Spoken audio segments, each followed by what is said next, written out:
So yesterday, pumunta kami sa public market para ma-experience niya yung public market namin dito sa Jensen. So ayan, sumakay na kami sa tricycle guys, papunta doon because that is the only transportation na madali lang sakyan. But before we went there, pinagsabihan ko muna siya na mainit talaga at crowded doon sa public market. At sabi niya okay lang naman ma-experience niya kasi walang public market doon sa kanila. At para makita niya yung mga malalaking isda. So, nandito na pala kami guys sa public market. Ayan, parang na-culture shock siya saglit. So, sobrang daming tao dahil magbabagong taon at maraming bumibili sa mall or sa public market. Sabi ko sa kanya, bibili siya ng tsinelas for only 180 pesos. Sabi niya, hindi pa man sira yung tsinelas ko. Kaya, wag muna ngayon. At saka pala guys, pumunta kami sa Ukay-Ukayan. Kung saan ako madalas bumibili ng aking mga damit sa Ukay-Ukay. Sobrang mura lang guys, affordable. Guys, nangukay na siya. T-shirt with Ha? T-shirt with words that start with T. What? T-shirt with words that start with T. There's a lot here.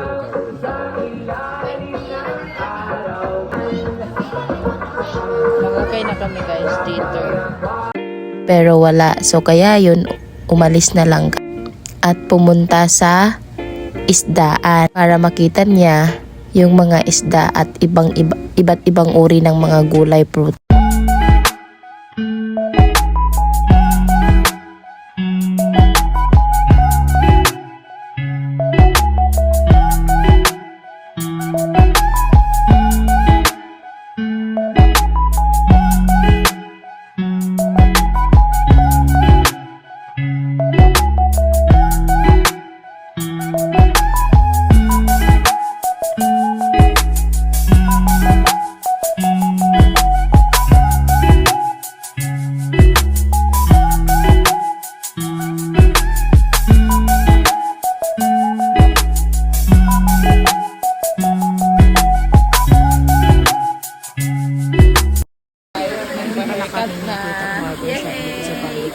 So ayun, nagpag-upit siya dito kasi medyo mahaba na yung buhok niya.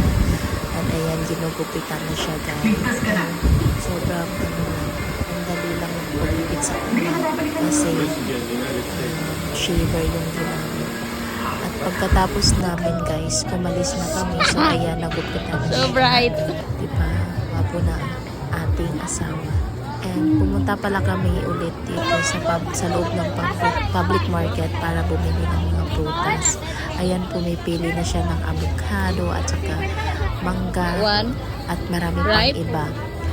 Favorite niya daw yung avocado. Sabi niya sa akin, ipapahinog niya daw para sa New Year's Eve.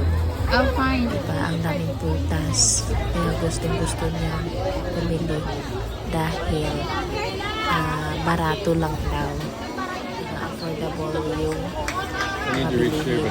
At naisipan niya na dito na lang daw kami. Huwag na daw sa kanya. Sobrang mahal ng pamumuhay. Yeah. The big one, better the big one. It's pilang.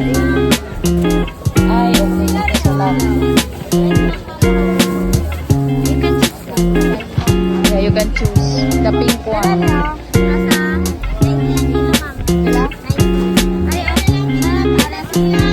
Dahil tapos na kaming namamalingki, ayan, kami ay sasakay ng tricycle ulit pa uwi.